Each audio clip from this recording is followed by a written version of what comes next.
If you want Google Chrome to open the page you choose every time you click the Home button, or make it easier to get back to your favorite website in just one click, you're in the right place. In this video, I'll show you exactly how to set Google Chrome as homepage using a simple step-by-step process that only takes a few seconds. And if this tutorial helps you out, make sure to hit the like button and subscribe for more quick and easy tech guides. Alright, let's jump right in. First, open Google Chrome on your computer. You can do this through your desktop, taskbar, or start menu, depending on where you have it saved. Once Chrome is open, look to the top right corner of the browser window. You'll see the 3 vertical dots icon. This is the main menu for Chrome, and it's where most of the browser settings can be found. Click those 3 dots, and a menu will appear. From that menu, select Settings.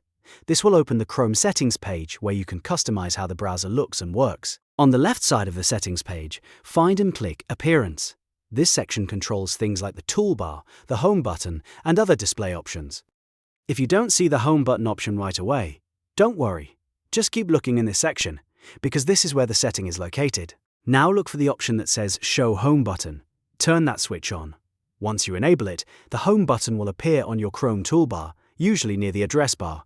This is the button you'll use to go directly to your chosen homepage.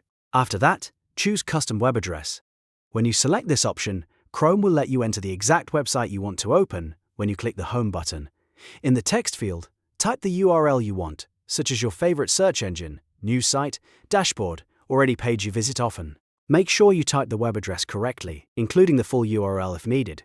For example, you might enter something like https://www.google.com or another site you prefer. Once you enter the address, Chrome will save it automatically. Now your homepage setting is ready. To test it, click the Home button near the top of the browser. Chrome should take you directly to the website you selected. If it opens the page you wanted, then you've successfully set Google Chrome as your homepage. This is a really useful setting if you want faster access to a site you use every day. It's great for students, work accounts, personal dashboards, and anyone who likes to keep their browser simple and efficient. And if you want more browser tips, Windows tutorials, and easy how-to videos like this, don't forget to subscribe. If this video helped, please give it a thumbs up and subscribe for more step-by-step tech tutorials. Thanks for watching, and I'll see you in the next one.